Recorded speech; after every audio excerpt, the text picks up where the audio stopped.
Assalamualaikum warahmatullahi wabarakatuh. Alhamdulillah nahmaduhu wa nasta'inuhu wa nastaghfiruh wa na'udzu billahi min shururi anfusina wa min sayyiati a'malina. Man yahdihillahu fala mudilla lahu wa man yudlil fala hadiya lahu. Ashhadu an la ilaha illallah wahdahu la syarika lahu wa ashhadu anna Muhammadan 'abduhu wa rasuluh. Allahumma salli wa sallim ala Muhammad wa ala alihi wa sahbihi ajma'in. Ya ayyuhalladzina amanu taqullaha haqqa tuqatih wa la tamutunna illa wa antum muslimun. Ya ayyuhan nasu taqu rabbakumul ladzi khalaqakum min nafsin wahidah wa khalaqa minha zawjaha wa batha minhuma rijalan katsiran wa nisaa'a wattaqullaha alladzi tasaaluna bihi wal arham. Innallaha kana 'alaikum raqiba. Ya ayyuhalladzina amanu taqullaha wa qulu qawlan sadida yuslih lakum a'malakum wa yaghfir lakum dhunubakum wa may yuti'illaha wa rasulahu faqad faza fawzan 'azima. Fa inna asdaqal hadithi kitabullah wa khairal hadyi hadyu Muhammad wa syarral umuri muhdatsatuha wa kullu muhdatsatin bid'ah wa kullu bid'atin dhalalah. Amma ba'd. Muslimin dan muslimat yang dirahmati oleh Allah Subhanahu wa taala sekalian. Alhamdulillah, pada malam ini kita dapat bersama-sama untuk kita berhimpun dalam talian ini untuk kita sambung balik kuliah kita membaca kitab Umdatul Ahkam yang ditulis oleh Al-Imam Abdul Ghani Al-Maqdisi. Dan insya-Allah hari ini kita nak masuk bab yang baru, iaitu babul azan. Bab yang berkaitan dengan azan. Azan itu apa tuan-tuan dan puan-puan? Azan itu dari sudut bahasa ialah memberitahu. Ya, azan itu maksud dari segi bahasa. Bila orang sebut azan, maksudnya memberitahu. Sebab itu dalam surah Taubah Allah Subhanahu wa taala ada menyebutkan wa azanun minallahi wa rasulih. Ketika mana Allah memberitahu kepada Nabi sallallahu alaihi wasallam, menurunkan kepada Nabi sallallahu alaihi wasallam tentang surah Taubah, Allah Subhanahu wa taala menjelaskan bahawasanya keterangan-keterangan yang berada dalam surah At-Taubah itu merupakan azanun minallahi wa rasulih, merupakan pemberitahuan daripada Allah dan juga daripada Rasul kepada orang-orang yang beriman, yang mana mereka patut mengamalkan apa yang ada di dalam Al-Quran tersebut. Ya, begitu juga bila disebut tentang azan dari segi syarak ataupun dari segi istilah, ia tidak lari jauh daripada makna bahasa. Kalau makna bahasa tadi azan maksudnya memberitahu, bila syariat Islam mengambil perkataan azan, meletakkannya pada satu benda yang spesifik, maka perkara itu telah menjadi makna syar'i ataupun kita kata makna istilah. Apa itu azan di dalam bahasa istilah syarak? Bila kita sebut azan, orang faham lah. Bila sebut orang Melayu ni, bila sebut azan, dia akan faham bang lah. Orang utara dia panggil bang, kan? Maksudnya suara yang kita dengar di masjid menunjukkan waktu solat. Sebab itu para ulama apabila mereka mendefinisikan azan, mereka kata apa? Al-i'lam bi waqti salatil mafruḍah bi alfazin ma'lumah ma'thurah ala sifatin makhsusah. Bila kita sebut tentang azan dari sudut istilah syar'i, yang orang kita panggil bang tu maksudnya apa? Bang tu ataupun azan yang kita dengar tiap-tiap hari waktu solat itu ialah pemberitahuan tentang masuknya waktu solat fardu. Bila kita kata azan tu apa dia? Azan tu muazzin nak bagi tahu tentang masuknya solat fardu, masuknya waktu solat fardu bi alfazin ma'lumah, dengan lafaz-lafaz yang telah pun diketahui di dalam hadis. Kalau setakat bagi tahu pada orang, contohlah kita tengok anak kita duk orang kata apa, dah tengok TV, anak kita duk tengok TV, kita kata waktu dah masuk, pergi solat. Itu pun pemberitahuan juga, itu pun bagi tahu juga, tapi bagi tahu tu tak dinamakan sebagai azan. Kenapa tak dipanggil azan? Kerana lafaz azan itu telah pun ditentukan di dalam hadis Nabi sallallahu alaihi wasallam. Jadi sebab itu pemberitahuan tu satu hal, beritahunya ada banyak. Ada beritahu tentang ya, berita antarabangsa, beritahu tentang berita peribadi, banyak. Tapi beritahu yang dimaksudkan dengan azan ialah beritahu tentang waktu solat fardu. Dan beritahu waktu solat fardu ni boleh jadi macam-macam. Ada kita bagi tahu anak kita waktu dah masuk, tapi kita menggunakan lafaz kita sendiri, yang tu tak dipanggil azan. Yang dipanggil azan ialah bi alfazun ma'lumah ma'surah. Yang dipanggil sebagai azan itu ialah dia menggunakan lafaz yang telah dikenali, lafaz yang telah diketahui, ma'surah, yang datang di dalam hadis, yang diwarisi daripada Nabi sallallahu alaihi wasallam ala sifatin makhsusah, yang mana lafaz tersebut diucapkan dengan sifat yang khusus. Ada lafaz yang tertentu dan sifat lafaz tersebut juga ditentukan di dalam hadis Nabi sallallahu alaihi wasallam. Jadi bila kita sebut azan, masa azan ni termasuk iqamah sekalilah. Ya, yang mana kalau kita tengok di dalam Al-Quran, Allah Subhanahu wa taala menyebutkan tentang azan. Allah menyebutkan tentang azan, Allah Taala mengatakan di dalam Al-Quran, ya ayyuhallazina amanu idza nudiya lis-salati min yaumil jumu'ah fas'au ila dzikrillah wa dzikru bayan. Wahai orang-orang yang beriman, apabila telah diserukan untuk dilaksanakan salat pada hari Jumaat, fas'au ila dzikrillah, maka bersegeralah kamu. Bersegeralah kamu untuk melakukan salat Jumaat, wa dzarul bai', dan tinggalkan jual. Jadi azan ini lafaznya ada di dalam, ataupun kita kata pensyariatannya diisyaratkan di dalam Al-Quran. Begitu juga dalam sunnah, insya-Allah kita nak tengok beberapa hadis yang ada dalam kitab Umdatul Ahkam ini untuk hukum-hukum yang berkaitan dengan azan. Okey. Al-Imam Abdul Ghani Al-Maqdisi membawakan hadis yang pertama dalam bab ini. Kata dia, an Anas ibn Malik radhiyallahu anhu qala umira Bilal ay yashfa' al-adhan wa yutir al-iqamah. Daripada Anas bin Malik radhiyallahu anhu, dia mengatakan Bilal disuruh, Bilal diperintahkan untuk menggenapkan azan dan menunggalkan iqamah. Bukan meninggalkan, menunggalkan. Maksudnya menjadikan iqamah itu tunggal. Kalau azan tu ulang 2 kali, iqamah sekali saja. Hadis ini merupakan hadis riwayat Muslim. Baik, tuan-tuan dan puan-puan rahmati oleh Allah Subhanahu wa taala sekalian. Bila disebut umira Bilal, kita baca dengan umira, bukan amara. Umira Bilal maksudnya Bilal disuruh. Siapa yang suruh? Bila disebutkan oleh sahabat, mereka disuruh, yakni golongan sahabat disuruh, maka para ulama, majoriti ulama mengatakan bahawasanya yang menyuruh para sahabat itu ialah Nabi sallallahu alaihi wasallam. Maksudnya hadis ni walaupun tak disebut Nabi yang suruh, tapi kita faham Nabi lah yang suruh sebenarnya. Sebab apa? Sebab kalau Nabi tak suruh, takkan Bilal nak pergi pandai-pandai untuk menggenapkan azan, yakni doublekan azan ataupun dan juga menunggalkan iqamah. Para sahabat ni tuan-tuan, mereka dalam bab ibadah yang akal tak boleh fikir, logikanya yang akal tak boleh fikir, ya, kesinambungan ataupun kita kata kewajarannya, mereka tak akan ceroboh. Ini peribadi sahabat. Mereka akan tunggu arahan daripada Nabi sallallahu alaihi wasallam. Baik. Kita akan ambil beberapa faedah daripada hadis ini. Yang pertama, hukum azan tu sendiri tuan-tuan.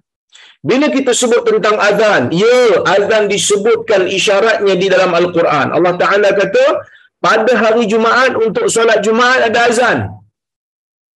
ada azan. Tapi dalam hadis Nabi sallallahu alaihi wasallam suruh Bilal azan. Dalam hadis yang lain Ibnu Ummi Maktum juga azan. Tetapi kita kena tanya juga tentang hukumnya. Masyru'iyatul azan, sejauh mana hukum azan ni? Walaupun benda tu masyru', benda tu disyariatkan, tapi ada benda yang disyariatkan sebagai harus, ada benda yang disyariatkan sebagai sunat, ada benda yang disyariatkan sebagai wajib. Mana satu azan ni duduk? Dia duduk kat tempat harus ke? Dia duduk kat tempat sunat ke? Dia duduk kat tempat wajib? Ulama berbeza pendapat dalam isu ni. Pandangan yang pertama ialah pandangan seorang ulama yang bernama Atha. Pandangan ini juga dikongsi oleh pandangan seorang ulama yang bernama Al-Auza'i. Pandangan ini juga merupakan pandangan Hambali dan juga pendapat Maliki dan juga Asy-Syafi'i. Pendapat Al-Imam Syafi'i, mereka mengatakan bahawasanya azan merupakan fardu kifayah. Melaungkan azan di satu kawasan adalah fardu kifayah. Maksudnya, ia wajib. Cuma kewajipan itu tak semua orang kena buat. Sebahagian buat dalam satu tempat, maka kewajipan itu terangkat daripada orang yang berada di tempat tersebut. Ini kita sebut fardu kifayah. Bila sebahagian buat, orang lain tak payah. Itu fardu kifayah. Ini pendapat fardu kifayah. Pandangan yang kedua ialah pandangan sebahagian ulama mazhab Maliki dan juga sebahagian ulama mazhab Syafi'i, dan pendapat ini juga merupakan pandangan Ishaq bin Rahuyah, guru kepada Al-Imam Al-Bukhari, yang mengatakan bahawasanya azan ini sunat muakkad. Dia tak sampai kepada tahap fardu kifayah.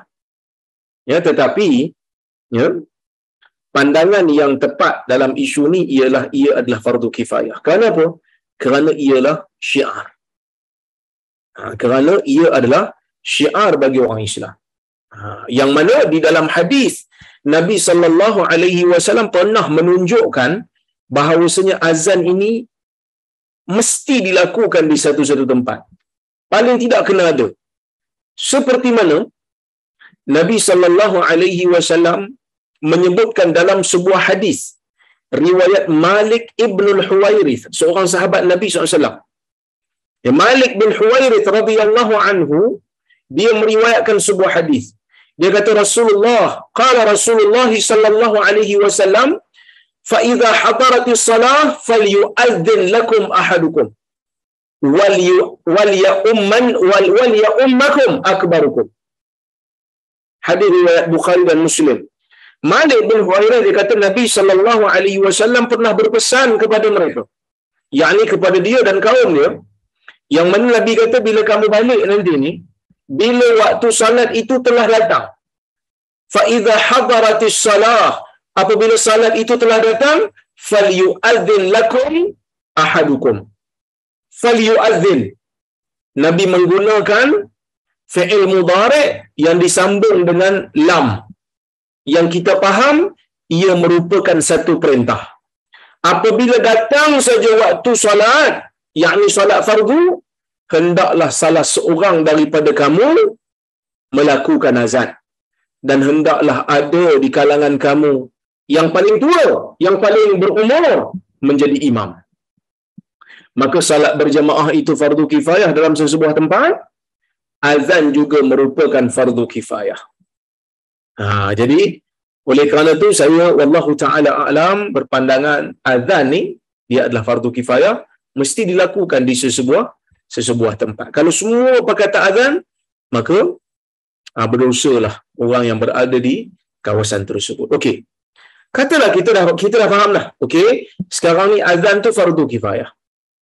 Tapi apa hukum orang yang salat tanpa melaungkan azan, tanpa melaungkan iqamah? Kita dah kata dah, azan ni dia fardu kifayah. Itu betul. Tapi kalau ada satu orang dia tak azan, dia tak iqamah, dia terus solat je, majoriti ulama mengatakan salatnya itu sah. Ya, tak perlu untuk diulang. Sebab azan ni dia tak termasuk dalam perkara yang rukun salat pun tak termasuk, wajib salat pun tak termasuk, syarat salat pun tak termasuk. Ini pendapat majoriti ulama. Ada satu pandangan daripada mazhab Zahiri. Mereka mengatakan azan itu wajib dan iqamah merupakan syarat untuk sah salat. Ini pendapat Zahiri. Jadi mereka kata siapa yang meninggalkan iqamah maka dia kena ulang balik salat dia. Ya. Tapi pendapat ini, ya, pendapat yang bagi saya tak berapa tepatlah. Kenapa tak berapa tepat? Kerana tidak ada dalil yang jelas yang mengatakan iqamah itu termasuk dalam syarat sah salat, tak ada. Yang ada Nabi SAW bila nak salat memang ada orang yang akan iqamahkan untuk Nabi. Tetapi itu saja tidak cukup untuk mengatakan salat tak sah kalau tanpa iqamah. Sebab itu Ibnu Qudamah kata apa? Ibnu Qudamah kata wa in salla musallin bi ghairi adhanin wala iqamah fassalatu sahihah 'ala al-qaulain. Sesiapa yang bersalat apabila dia salat tanpa azan dan tanpa iqamah, salatnya sah. Mengikut dua pandangan. Pandangan yang kata fardu kifayah pun kata sah, pandangan yang kata sunat muakkad pun kata sah. Cuma pelik sikit, Zahiri kata kalau tak iqamah maka tidak sah salat, kena ulang. Kenapa pandangan ni yang saya kata tepat? Kerana Ibnu Qudamah sendiri sebut dia ada satu riwayat, ya, daripada Al-Qamah dan juga Al-Aswad. Dua orang ni dia tabi'i, iaitu anak murid sahabat yang bernama Abdullah bin Mas'ud. Dia kata apa? Dia kata dakhalna ala Abdullah fasalla bina bila adhan wala iqamah. Kami masuk berjumpa dengan Abdullah, yakni Abdullah bin Mas'ud. Fasalla bina, kemudian Abdullah bin Mas'ud menjadi imam kepada kami bila adhan wala iqamah. Dia tak suruh pun kami buat azan dan dia tak suruh pun kami iqamah.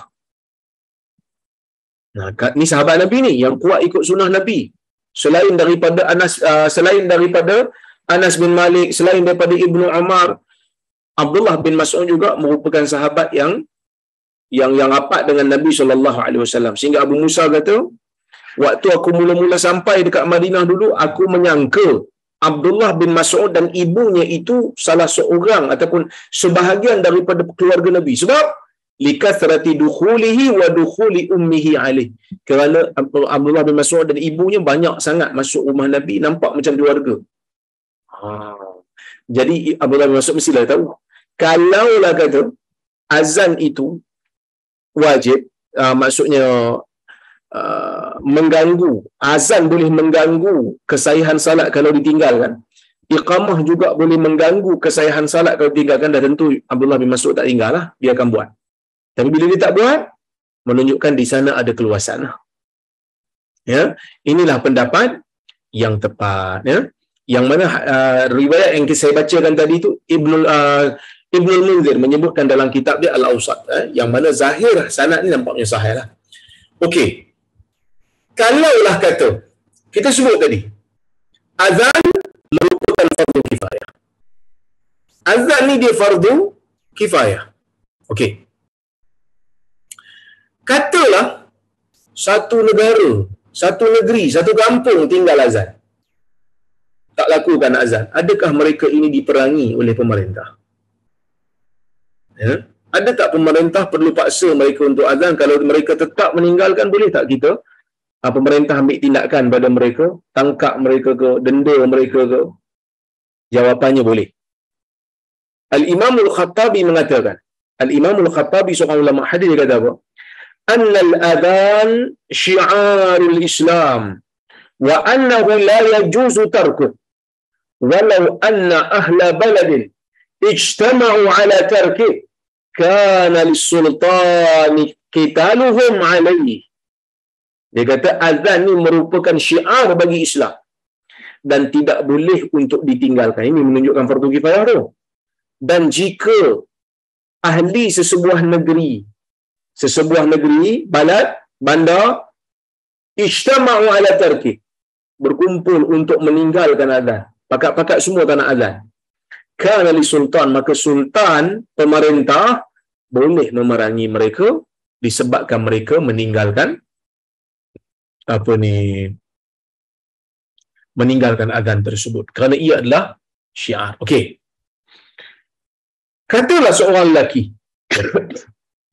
dia berada di sebuah kampung, duduk dalam sebuah kampung yang bila masuk waktu azan,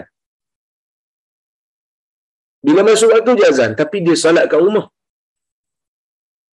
Azan kat masjid, tapi dia solat kat rumah.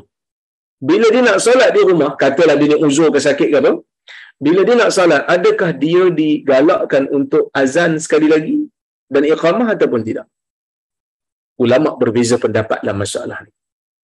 Pendapat yang pertama, mereka mengatakan, ini pendapat majoriti ulama, mereka kata dia digalakkan untuk azan dan iqamah sekali. Tapi kalau dia tak nak azan dan tak nak iqamah pun tak ada masalah, tidak mengganggu. Ya? Tak mengganggulah. Okey? Baik. Dalilnya yang saya bacakan tadilah. Ya? Dalilnya yang saya bacakan tadi. Okey.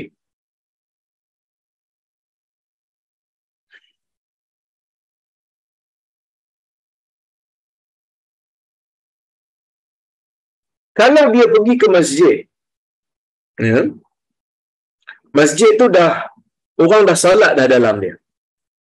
Masjid tu orang dah salat dah dalam dia. Tapi dia nak salat, dia lambat, dia masuk dalam masjid, dia nak azan dan iqamah. Boleh ke tak boleh? Jawapannya, digalakkan dia ni bila nak salat, digalakkan dia untuk azan dan digalakkan juga untuk dia beriqamah. Walaupun dia salat sendirian. Ini adalah pendapat Imam Ahmad dan juga dinukilkan daripada Imam Syafi'i. Okey, dalam isu ni, kenapa ulama menggalakkan? Kerana yang pertama, dalil yang menyuruh azan, dalil yang fadilah azan ni umum. Sehingga kan ada seorang tabi'i, nama dia Qatadah, dia kata, la ya'tika min syahadati an la ilaha illallah wa anna Muhammad Rasulullah illa khaira. Dia kata, tak akan datang kepada kamu daripada syahadah la ilaha illallah ni melainkan kebaikan. Sebab ia adalah ucapan tauhid. Okey, ada yang kata tak payah azan lah, sebab masjid tu makmum dah habis solat dah. Kamu datang lewat, kamu tak payah azan, just iqamah sahaja. Ini pendapat Malik dan juga Al-Auza'i. Pandangan yang ketiga, ini pandangan Abu Hanifah. Dia mengatakan tak perlu azan dan tak perlu iqamah. Sebab masjid dah azan dan masjid dah iqamah. Tapi pendapat yang tepat, wallahu ta'ala a'lamu bisawab, ialah pandangan yang pertama tadi, iaitu digalakkan dia untuk azan dan digalakkan dia untuk iqamah. Kalau dia iqamah saja pun okey, kalau dia tak nak azan lah. Ya? Baik.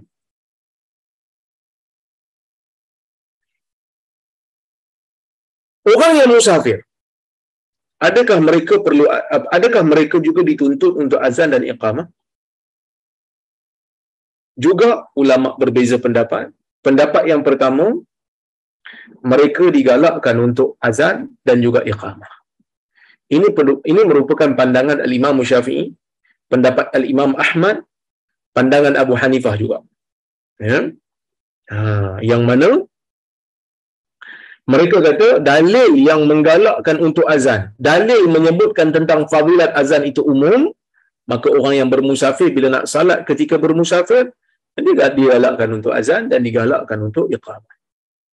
Dalil bagi pandangan ini ialah hadis daripada Ubay bin Ka'ab. Dia kata, kunna ma'an nabi sallallahu alaihi wasallam fi safar fa arada al-muadzin ay yu'adzin.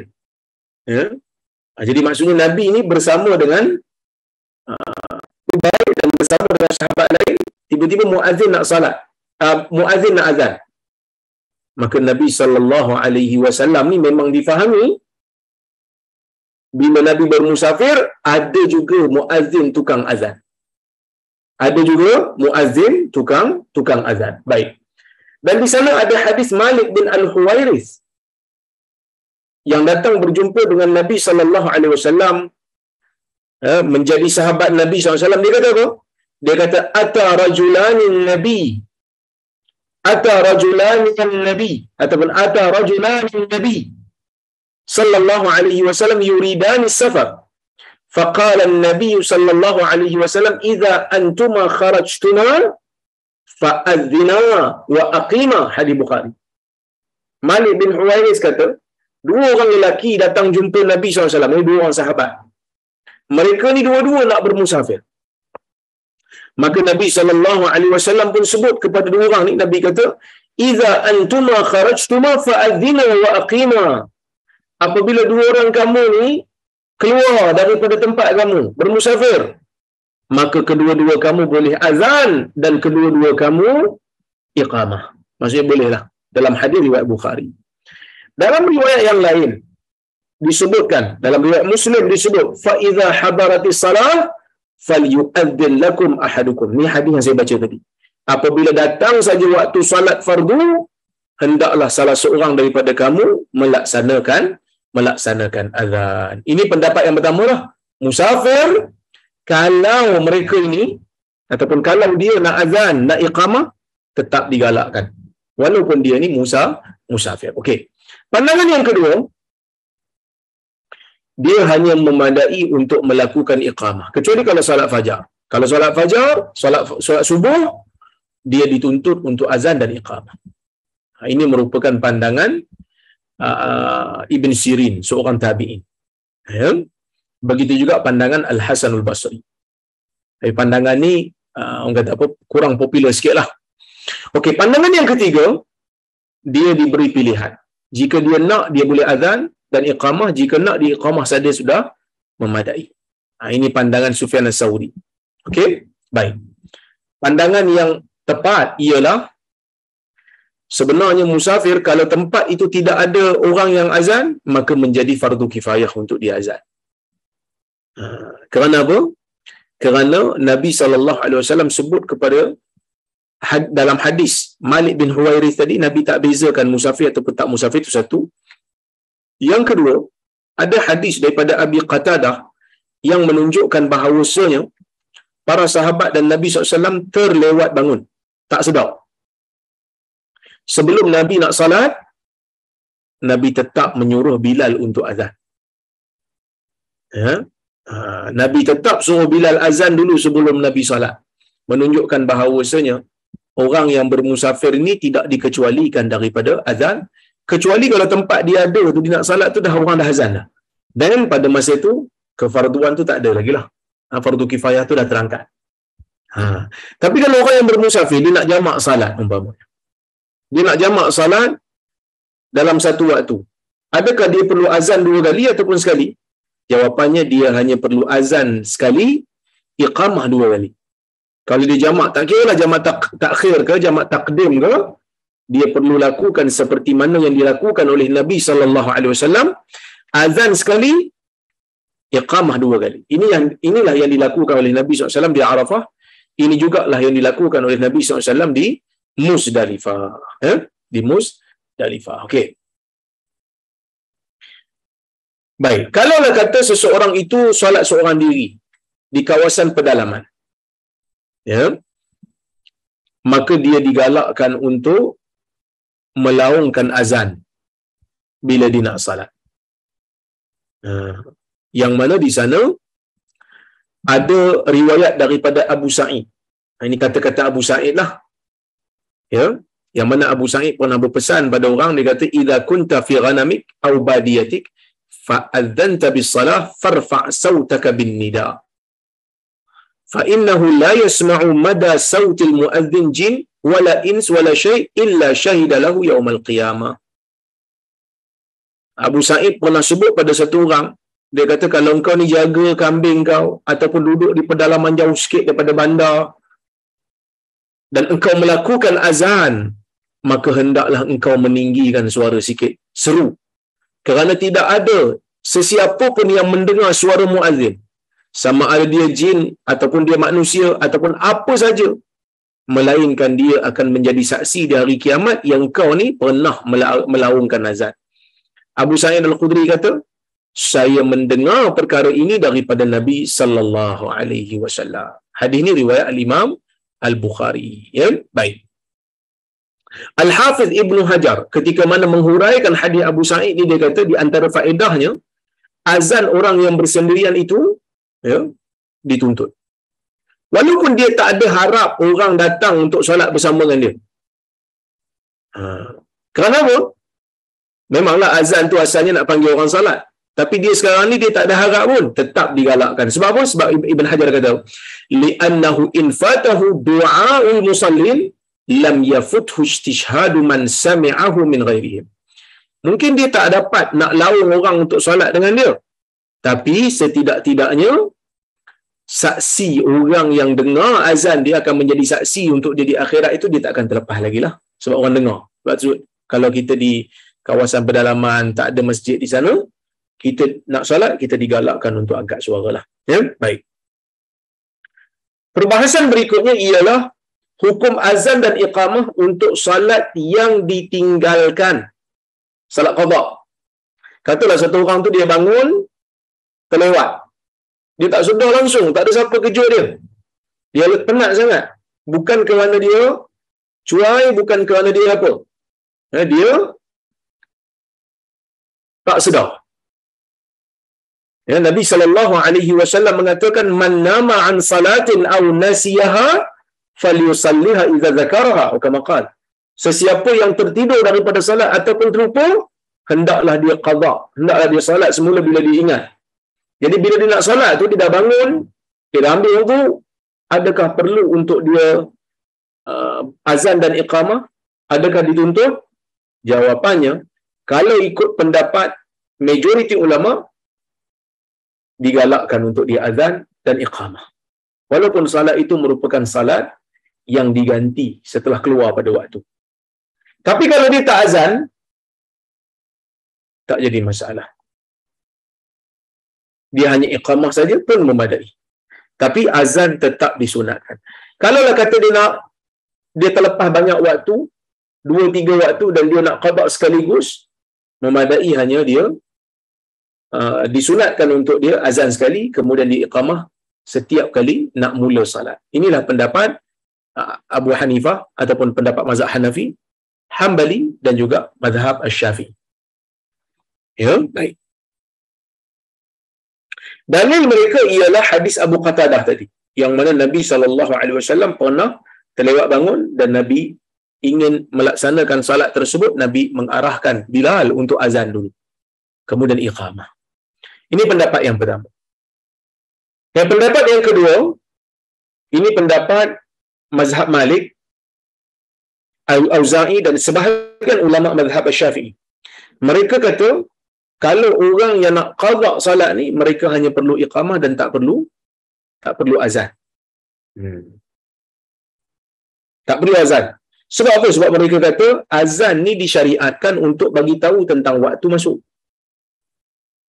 Maka azan tidak disyariatkan melainkan kerana ada keperluan. Apa keperluan dia? Keperluan dia adalah untuk bagi tahu orang waktu masuk. Jadi kalau waktu tu dah terlepas, maka tak adalah keperluan untuk azan lagi dah. Dan dalil mereka juga ialah hadis Abu Sa'id. Yang mana hadis Abu Sa'id dia kata, "Syaghalana al-musyrikuna yaumal khandaq an salati adh-dhuhr hatta gharabati syams." Kami terlalu sibuk kerana berperang dengan orang musyrikin pada hari Khandaq sehingga kami tak sempat solat zuhur sehingga matahari terbenam. Ini waktu di mana belum turun lagi solat khauf.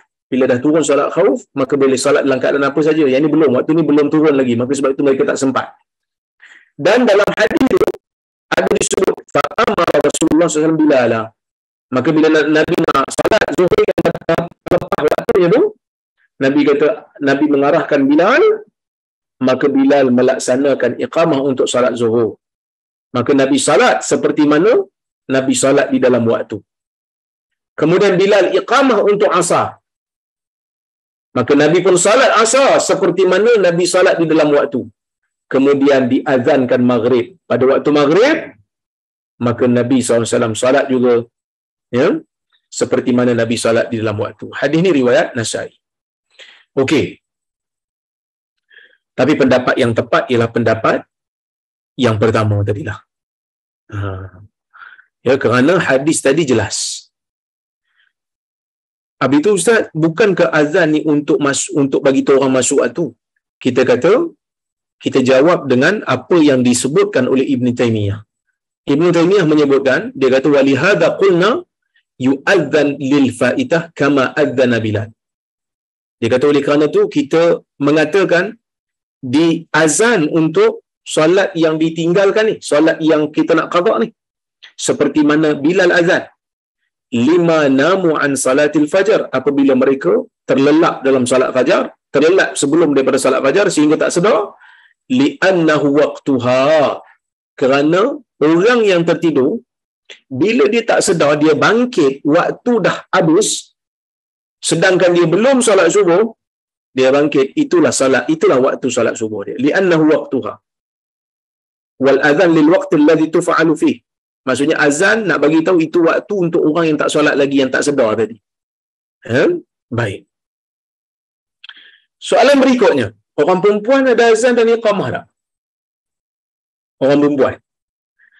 Pertama, kita kena tahu hakikat azan ni memang wajib atas lelaki. Kalau kita kata fardu kifayah, maka ia fardu kifayah ke atas lelaki. Dia tak jadi fardu kifayah di atas perempuan. Maksud kalau satu kampung tu semua perempuan Melaka, semua tak azan, semua tak iqamah, tak berdosa, sebab fardu kifayah tu terletak di atas lelaki.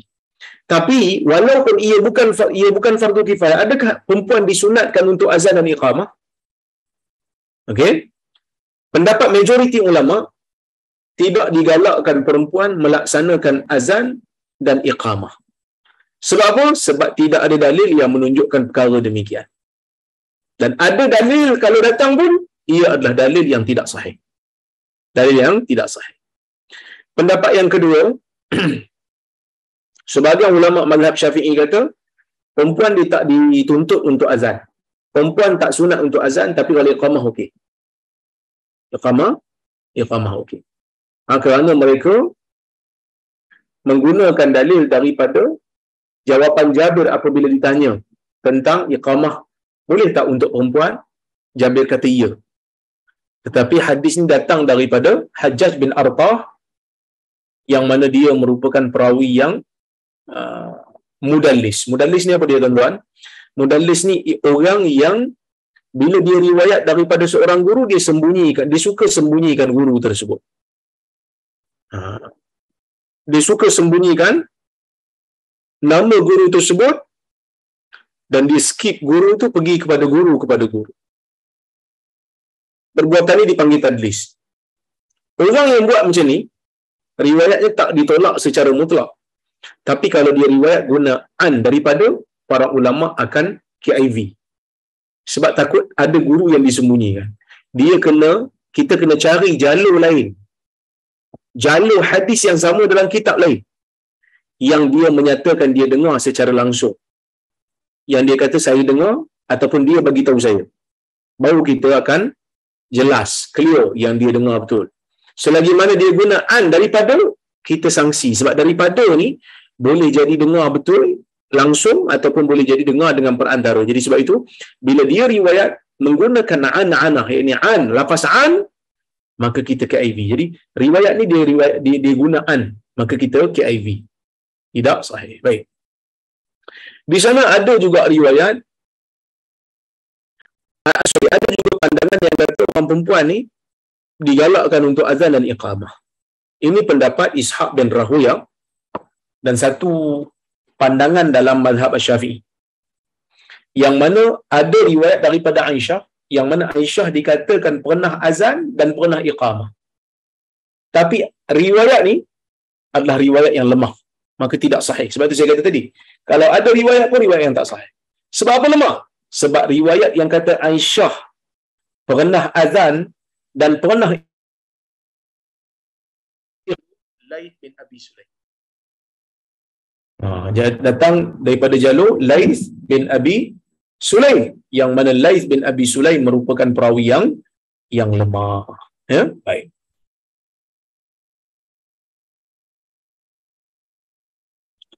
Okey. Pandangan yang tepat apa dia? Pandangan yang tepat ialah pandangan yang pertama tadilah. Orang perempuan tidak disunatkan untuk azan dan iqamah. Sebab apa? Sebab perempuan ni tak digalakkan untuk meninggikan suara. Tak digalakkan untuk meninggikan suara. Jadi sebab tu kita kata azan ni untuk lelaki sajalah. Okey. Bilangan kalimah dalam azan. Berapa banyak kalimah dalam azan? Di sana ada beberapa riwayat. Riwayat oleh Abdullah bin Zaid kata bilangan kalimah dalam azan ni ada 15. 15 kalimah. Apa dia? Allahu Akbar, Allahu Akbar, Allahu Akbar, Allahu Akbar. Nampak dah?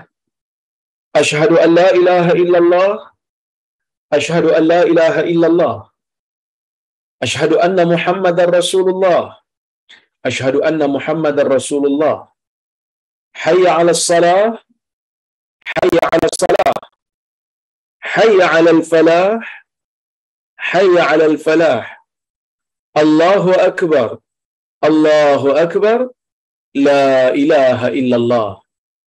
Ada 15. Ini riwayat Abdullah bin Zaid. Hadis ini riwayatnya sahih. Riwayatnya sahih. 15 perkataan. 15 kalimah. Ya, ini merupakan azan yang dipilih oleh Abu Hanifah dan Sufyan Ats-Tsauri dan juga Imam Ahmad. Manakala ada satu lagi riwayat, iaitu riwayat yang kedua, riwayat Abu Mahdhurah. Riwayat Abu Mahdhurah yang dia riwayatkan ialah 19 kalimah. 19 kalimah. Mana tambah lagi 4 Ustaz? Tadi 15. 4 lagi ialah tarjih. Apa itu tarjih? Dekat asyhadu an la ilaha illallah, asyhadu an la ilaha illallah, asyhadu anna Muhammadar Rasulullah, asyhadu anna Muhammadar Rasulullah. Dia sebut slow dulu 4 kali. 4 benda tu, 4 kalimah tu disebut slow, kemudian baru disebut yang kuat.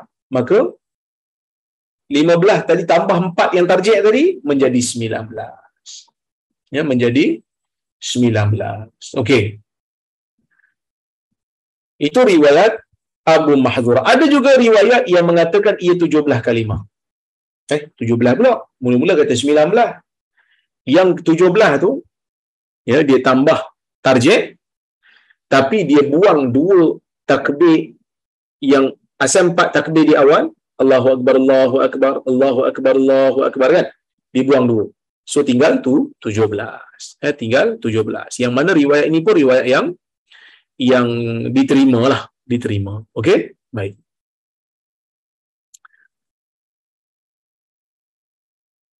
Tapi azan yang kita amalkan di tempat kita, kalau kita tengok semua ni sabit di dalam hadis. Sabit dalam hadis. Tapi kalau kita tengok di tempat kita ni memang kita ambil yang 19 itulah. Kita ada tarjih. Ya, dia ada tarjih kerana ia sabit dalam riwayat Abu Mahdhurah di sisi sahih, di sisi Imam Muslim dalam sahihnya. Tapi tarjih ni bukanlah satu kewajipan. Kalau dia tak tarjih pun tak ada masalah. Kerana ia hanya satu galakan. Ya? Baik. Tapi adakah semua ulama terima tarjih ni? Tak semua. Yang terima tarjih ni ulama majoriti. Iaitu sebut slow dulu, lepas tu baru sebut kuat. 4 kalimah sebut slow, lepas tu baru sebut kuat. Itu hadis Abu Mahdhurah tadilah. Ada ulama seperti Abu Hanifah, mereka tak terima tarjih. Sebab mereka menggunakan hadis Abdullah bin Zaid yang dalam hadis Abdullah bin Zaid itu tak ada pun lafaz tarjih ni.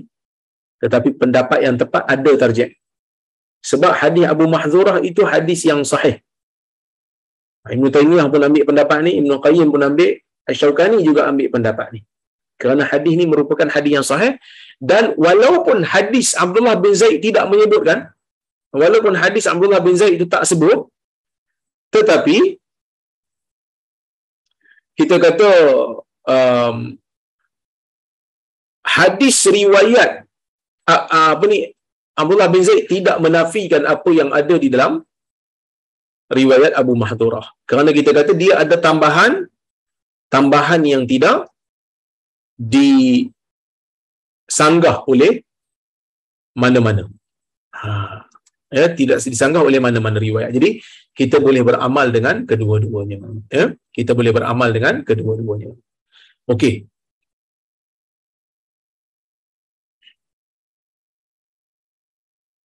Ada juga yang kata oleh kerana hadis Abu Mahzurah ni dia Nabi sebut pada tahun ke-8 Hijrah, selepas daripada peperangan Hunain, manakala hadis Abdullah bin Zaid awal lagi.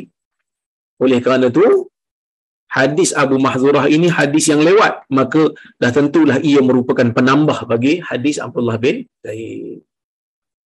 Tapi kena ingatlah, kalau tak tarjih tidak membatalkan azan, ya, tidak membatalkan azan. Jadi mana satu nak pakai? Kan? Mana satu nak pakai? Nak pakai yang ada tarjih ke? Nak pakai yang tak ada tarjih? Kita kata dalam masalah ni Syekh Ibn Utsaimin pun sebut benda yang sama. Ada azan yang 19, ada azan yang 15, ada azan yang 17, dan semua riwayat-riwayat ini sahih. Dia macam orang kata apa, lafaz-lafaz tasyahud yang pelbagai. Tasyahud ni ada tasyahud yang Ibnu Abbas, ada tasyahud yang Ibnu Mas'ud, ada tasyahud yang Abu Musa, ada tasyahud yang Aisyah saja, yang mana mereka dapat daripada Nabi sedikit berbeza, tetapi kesemuanya datang dalam riwayat yang sahih, maka ia merupakan satu keluasan. Sebab itu Ibn Utsaimin kata apa? Dia kata wa kullu hadza mimma ja'at bihi sunnah. Semua ni ada dalam sunnah. Kalau dia azan sekali dengan cara ni, azan sekali dengan cara itu, berbeza sikit tapi kedua-duanya ada hadis, maka tidak menjadi masalah. Maksudnya ada keluasan lah. Ada keluasan lah masalah. So, azan itu perbahasan. Berapa pula kalimah dalam lafaz iqamah? Berapa kalimah dalam lafaz iqamah? Ada pandangan juga dalam kalangan ulama. Ya, pandangan yang pertama, mereka kata lafaz iqamah ni ada 15. Semuanya tunggal-tunggal kecuali takbir di awalnya dan takbir di akhirnya. Dan lafaz qad qamatis salah, itu dua-dua. Ini pendapat majoriti ulama. Ya. Okey.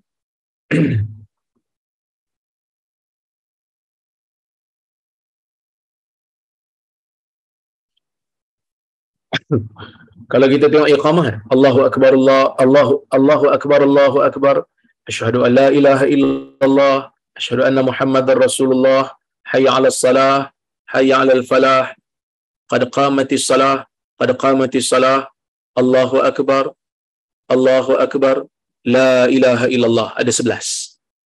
11 kalimah. Semuanya satu-satu kecuali takbir di awal dan di hujung ada dua, dan lafaz qad qamatis salah ada dua. Ini pendapat majoriti ulama. Ya, baik. Okey, di sana ada pandangan yang disandarkan kepada Imam Malik mengatakan 10 kalimat. Iaitu mereka kata dekat qad qamatis salah tu tak diulang dua kali. Dia hanya sebut sekali je. Tapi pendapat ni pendapat yang ganjil lah. Pendapat majoriti ulama adalah pendapat 11 perkataan tadi. Kerana apa? Kerana dalam hadis disebut iqamah ini dilaksanakan ataupun dilakukan secara tunggal. Dan di sana ada riwayat Abdullah bin Zaid yang diriwayatkan oleh Imam Abu Dawud mengatakan lafaz iqamah ini 11. Kesemuanya 11. Okey? Baik.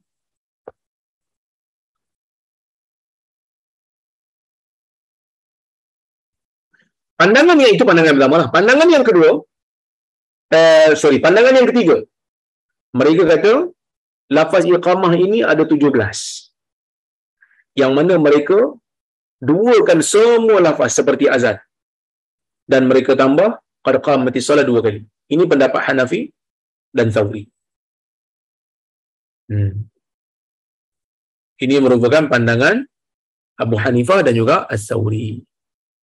Okey.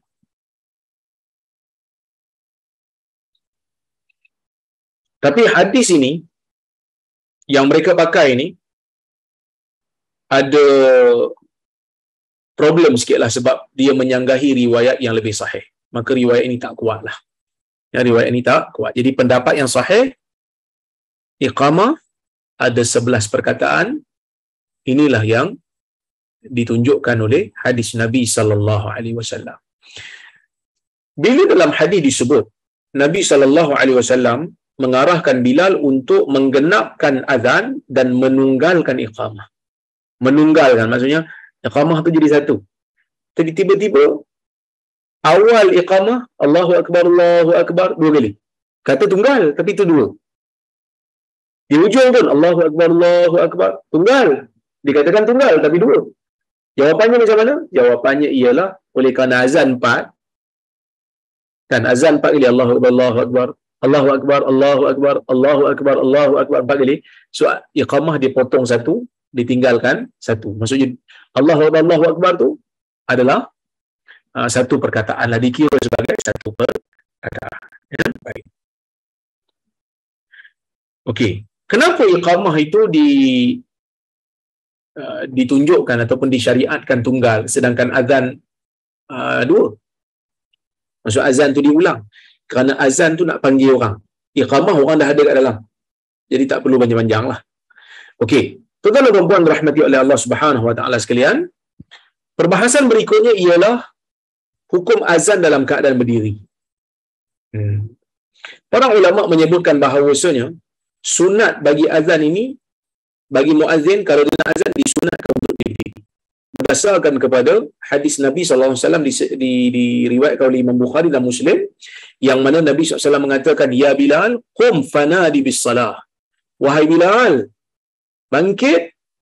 Ya, wahai Bilal, bangkit. Seru orang untuk melaksanakan salat. Yang ini pergi azan. Yang Nabi kata, qum, bangkit, berdiri. Dan menjadi satu amalan yang berterusan. Daripada zaman dulu sampailah sekarang, orang yang azan sememangnya berdiri. Kecuali kalau dia sakit lah. Kalau dia sakit, seperti mana di sana ada riwayat daripada Abu Zaid yang merupakan sahabat Nabi SAW, yang mana kaki dia tu luka sebab dia pergi berjihad, dia azan dalam keadaan dia duduk, dan riwayat ni riwayat yang hasan. Maka kalau ada keperluan sakit dan sebagainya boleh duduk, tapi utamanya azan dalam keadaan berdiri lebih baik. Sebab itu Imam Nawawi kata, ya, kalau seseorang itu azan dalam keadaan duduk ataupun mengiring ataupun tidak menghadap kiblat, hukumnya makruh tapi azannya sah. Kerana maksud telah terlaksana, iaitu bagi tahu orang tentang hukum, tentang waktu yang telah masuk. Okey. Adakah disunatkan untuk menghadap kiblat sewaktu azan? Jawapannya ya. Ia adalah sunat tetapi tidaklah menjadi satu kewajipan. Okey. Kalau seseorang itu bermusafir di atas kenderaan, adakah dia disunatkan ataupun dibenarkan untuk azan di atas kenderaan dia? Jawapan dia dibenarkan. Dibenarkan kerana azan tidak wajib untuk berada di atas tanah. Okey? Baik.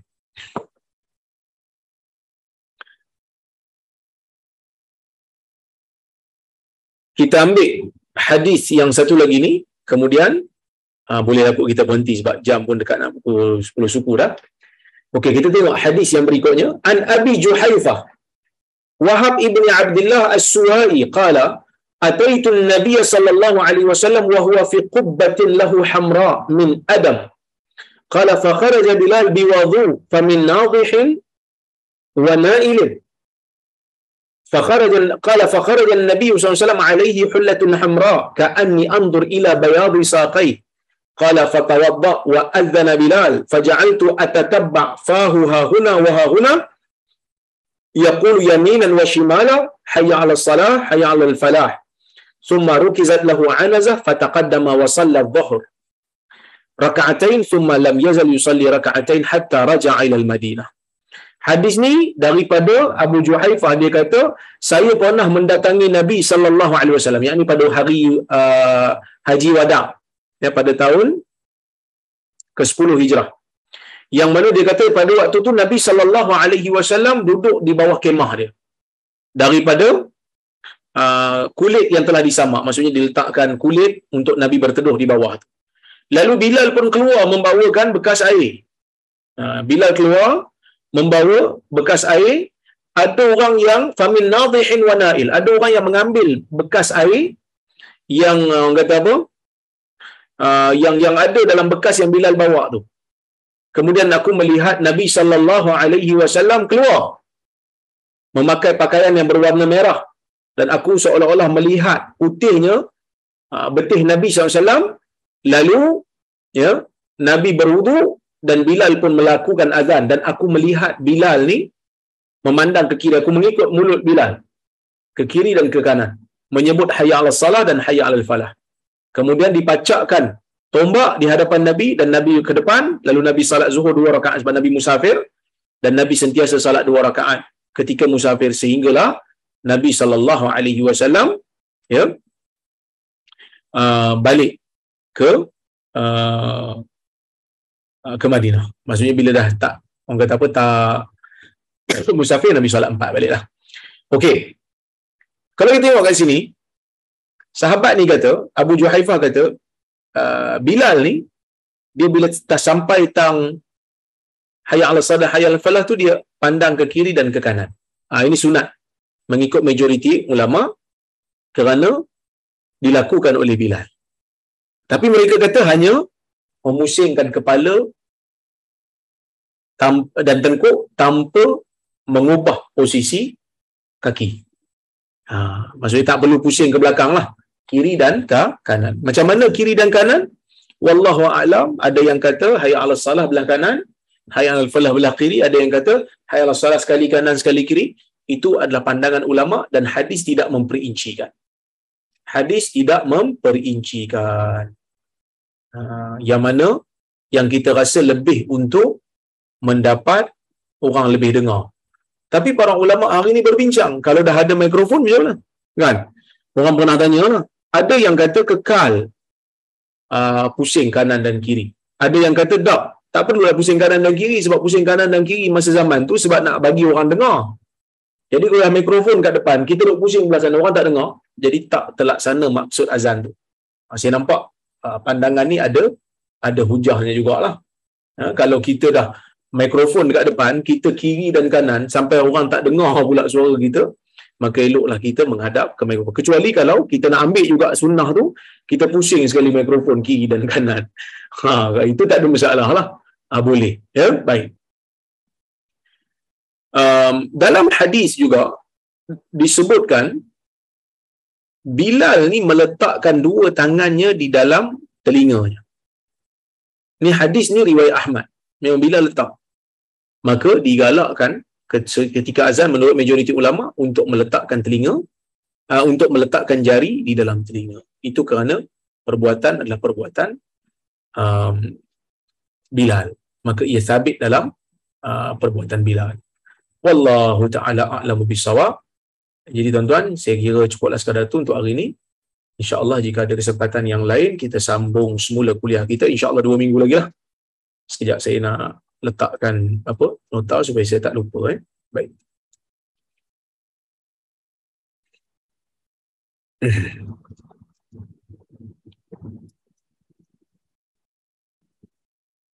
Okey. Jadi saya tengok kalau ada soalan ataupun komentar ataupun kritikan, saya ada-adukan.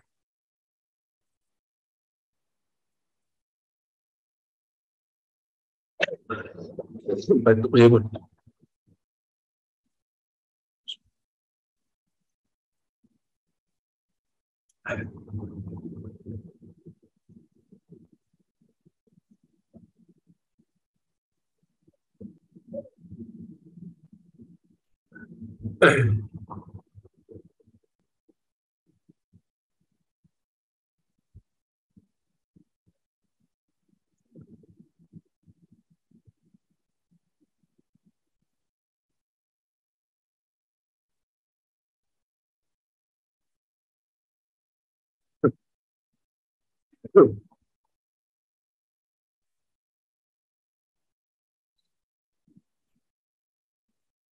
Panjang-panjang ni soalan-soalan ni. Siap tuan eh?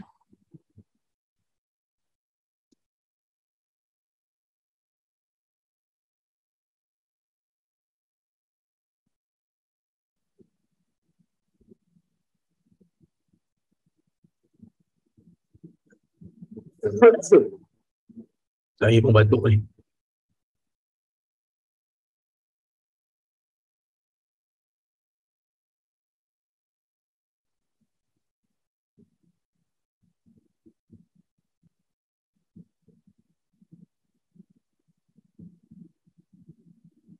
Assalamualaikum Ustaz. Waalaikumsalam. Betulkah air kencing unta halal diminum? Oh, ni jauh daripada tajuk kita ni. Para ulama berbeza pendapat berkenaan dengan hukum air kencing binatang yang halal dagingnya untuk kita makan. Binatang yang haram dimakan dagingnya, maka tahi dan juga air kencingnya haram. Manakala binatang yang dagingnya halal, macam ayam, macam kambing, macam lembu, macam unta, adakah tahinya dan air kencingnya itu najis ataupun tidak? Ulama berbeza pendapat. Pandangan yang pertama ialah pandangan mazhab Asy-Syafi'i dan juga Hanafi. Mereka beranggapan bahawasanya mana-mana haiwan yang dagingnya halal, tahinya, air kencingnya tetap najis. Ya, tetap najis. Okey, kerana mereka menggunakan hadis riwayat Ibnu Mas'ud yang mana Nabi SAW diberikan dengan tahi haiwan, Nabi kata hadza riksun, ini adalah jijik, maka mereka kata jijik itu adalah najis. Manakala mazhab Hambali dan juga Maliki, mereka mengatakan bahawasanya air kencing binatang dan tahi binatang yang halal dagingnya tidak najis. Mereka menggunakan hadis Uraniyun, hadis yang mana Nabi SAW didatangi oleh kaum Uraniyun. Mereka sakit datang ke Madinah, maka Nabi SAW mengarahkan mereka untuk minum susu unta dicampur dengan air kencing unta. Mereka minum dan mereka sihat. Kemudian mereka melakukan jenayah, dan kisah ini masyhur. Dalil ini telah digunakan oleh mazhab Hambali dan juga Maliki untuk kata benda itu tak najis. Jadi ada dua pendapat dalam masalah ni lah. Tapi kalau tak ada keperluan, tak payahlah minum. Tambahan pula sekarang ni ada orang kata apa, coronavirus, MERS-CoV yang melanda Arab Saudi, jadi bahayalah untuk kita minum air kencing unta dan susu unta tanpa dimasak. Ni takut terkena penyakit pula. Baik.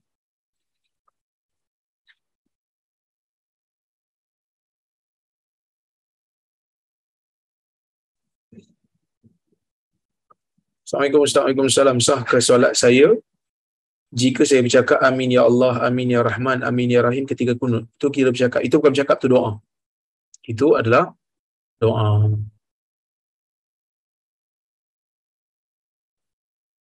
Assalamualaikum Waalaikumsalam. Adakah petunjuk dari hadis berkenaan sela masa di antara azan dan iqamah? Saya tidak mengetahuinya, tetapi cukup sekadar untuk menjadikan orang bersedia untuk datang. Bersedia untuk datang. Okey. Soalan berikutnya.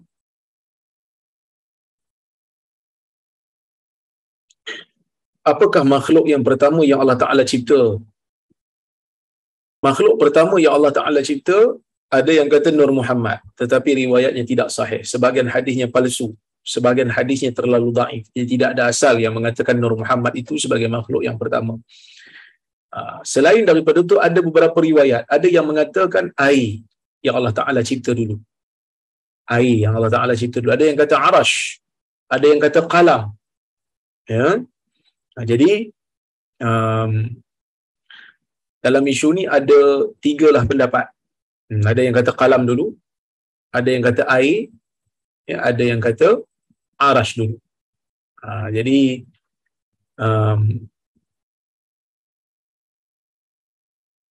kena kajian lanjutlah dalam masalah ni. Ada kena kajian lanjut dalam masalah ni. Wallahu ta'ala a'lam bissawab. Tapi bukan Nur Muhammad lah. Nur Muhammad ni pun saya tak tahulah bila mulanya yang munculnya. Wallahu alam. Jadi saya rasa cukuplah sekadar itu untuk malam ini. Saya ucap terima kasih banyak-banyak kepada Kak Lin, kepada Datuk Ayub, kepada semua tim-tim Nur Islam Academy. Saya mohon maaf terkasar bahasa tersilap kata. Aku qauli hadza wa astaghfirullahal azim li wa lakum. Assalamualaikum warahmatullahi wabarakatuh.